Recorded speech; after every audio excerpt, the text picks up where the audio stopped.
Hi there, our highly valued, treasured and esteemed viewers and listeners, and welcome back to your channel of choice. This video I am about to present was compiled by Dr. Nath Arua, a clinical pharmacist by training and profession who is the founder of Progressive Pharmacotherapy Consultants, the premier virtual clinical pharmacy institute for capacity building for healthcare workers. The Virtual Clinical Pharmacy Institute with a difference, where patient safety, medication therapy management and optimal clinical outcomes are very crucial and non-negotiable to us. Here we seek to remain your premier source of crucial tips for high-impact pharmacotherapy services. So, on behalf of the Institute, I humbly urge you all to sit back and spare me part of your very precious time to share with you very useful tips which may prove very, very handy in your line of duty. I now welcome you all to part 421 of our pharmacotherapy series, which discusses neoplastic disorders and their treatment, general principles. The administrator of an outpatient care clinic recently announced that 2 medical oncologists will be joining the staff. Previously, patients were referred to outside oncologists and no cytotoxic drugs were prepared or administered at this clinic. My question to you reads: what implications will the addition of these physicians have on the pharmacy department?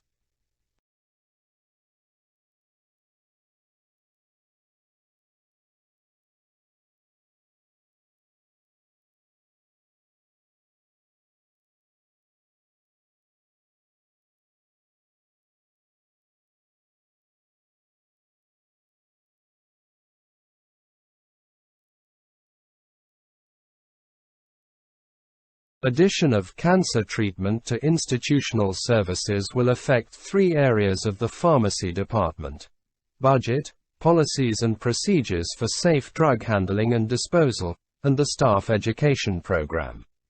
The pharmacy department will need to increase its budget to accommodate additional personnel and purchase new equipment, supplies, supportive care medicines, and chemotherapy agents. To estimate the projected budget increase, pharmacy leadership should meet with the oncologists to discuss anticipated volume of chemotherapy orders, including systemic therapy and supportive care medicines, e.g., antiemetic therapy, analgesics, and growth factors, likely to be prescribed. All new systemic therapy agents and supportive care medicines should be added to the institutional formulary. In addition, projected use of investigational agents, clinical pharmacy services needed, and any plans to develop an ambulatory infusion program should be determined.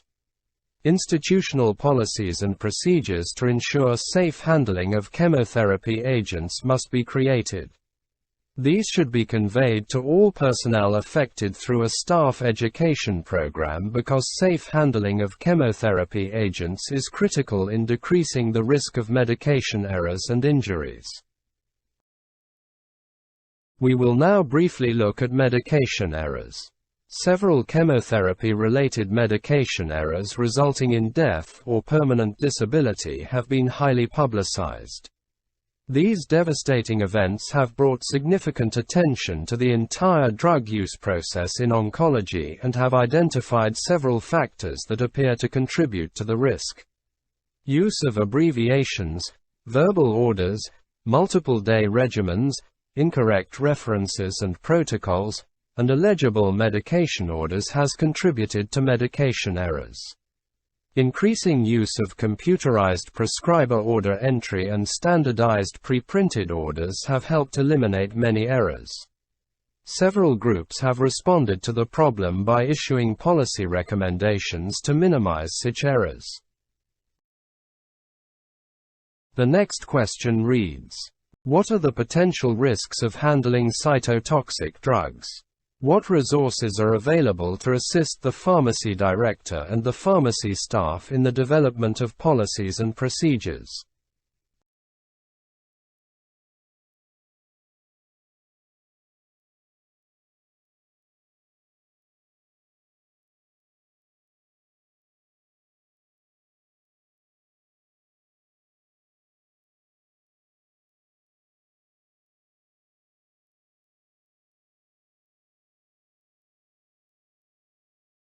Many of these agents are carcinogenic, teratogenic, or mutagenic in animal models and in humans at therapeutic doses. Danger to healthcare personnel handling such agents results from inherent toxicities of the agents and the extent, i.e., amount and length of time, to which the workers are exposed during drug handling. Various studies have attempted to assess the effect of occupational exposure to hazardous drugs on healthcare workers. These studies measured urine mutagenicity, chromosomal damage, blood concentrations, and the level of contamination that occurs in the work areas used for drug preparation and administration. These studies indicate urine mutagenicity and chromosomal damage in workers may be a direct result of cytotoxic exposure. Other reports have correlated reproductive risks, e.g., infertility or increased risk of miscarriage, and birth defects in pregnant workers handling cytotoxic drugs. Findings from these reports together with the toxicities observed in patients receiving therapeutic doses led the American Society of Health System Pharmacists to conclude that healthcare workers exposed to hazardous drugs may be absorbing or inhaling these drugs and may be at risk for adverse outcomes. In response to concerns regarding occupational exposure to hazardous drugs, several groups have published guidelines for the safe handling of these agents in the workplace, i.e., storage, preparation, administration, and disposal. These guidelines will be helpful to the pharmacy department when developing policies and procedures.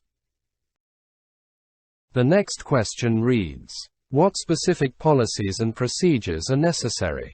What other departments should be consulted during the development and implementation of the handling guidelines?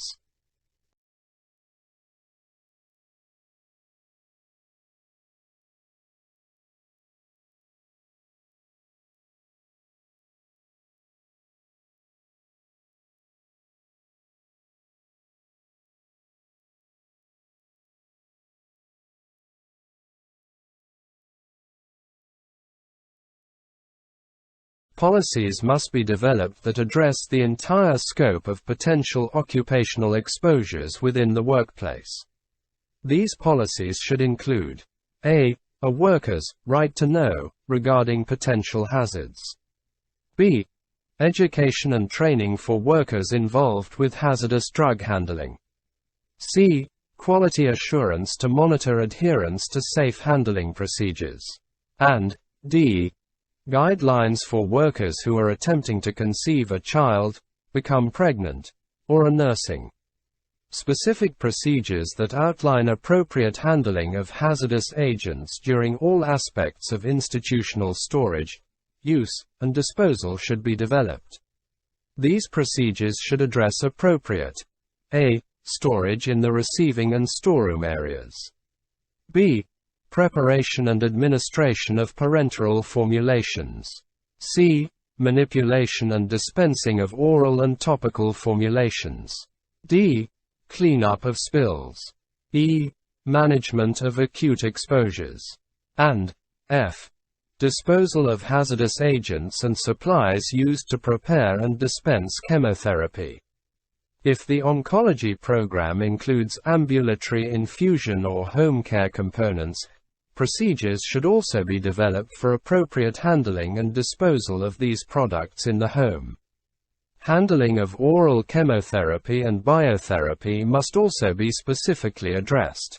Policies should include processes for cleaning of tools and non-disposable items used to dispense oral cytotoxic agents to minimize contamination with other drugs.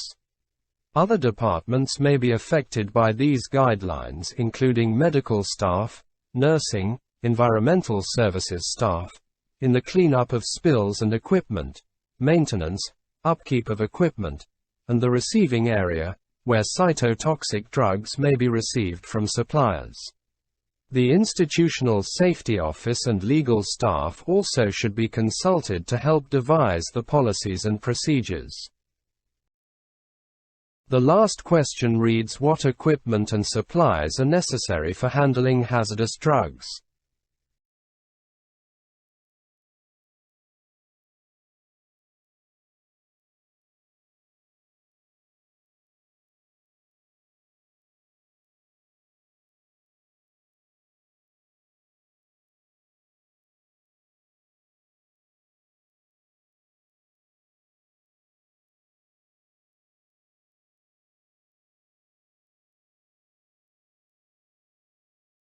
Proper equipment and supplies can minimize occupational exposure in the healthcare workplace by protecting both the worker and the environment. All handling guidelines recommend that manipulations, e.g., reconstitution, admixing, of hazardous drugs be done in a Class II Biologics Safety Cabinet, abbreviated as BSC, to provide maximal protection for the worker and the work environment. Workers also should wear gloves, 1 or 2 pairs, protective boot covers, hair cover, mask, and a disposable gown of lint-free, low-permeability fabric with long sleeves, knit cuffs, and back closure. In addition, only syringes and intravenous sets with threaded Luer lock connections should be used. Final products, e.g., syringes, intravenous bags or bottles, should be placed in sealable containers such as zipper closure plastic bags to prevent accidental spillage and clearly labeled as a hazardous drug. The United States Pharmacopoeia dictates guidelines for compounding sterile products, including appropriate facilities for preparation. Disposal of hazardous waste requires specific receptacles, which should be placed in all areas where workers handle these drugs. Disposal of these agents should follow institutional, state, and local regulations.